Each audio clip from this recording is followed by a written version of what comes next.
चंदनपुर गाँव दुई सांग कहानी जड़े हूँ सुनील आउ जड़े हूँ रमेश।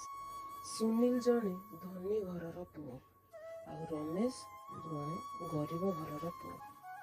सुनील आउ रमेश दुहे बहुत भल सांग। दी जण मिसी सबुदिन स्कूल जाती, मिसिकी खेलती, हसती, बुलती, सबू मिसिकी करती।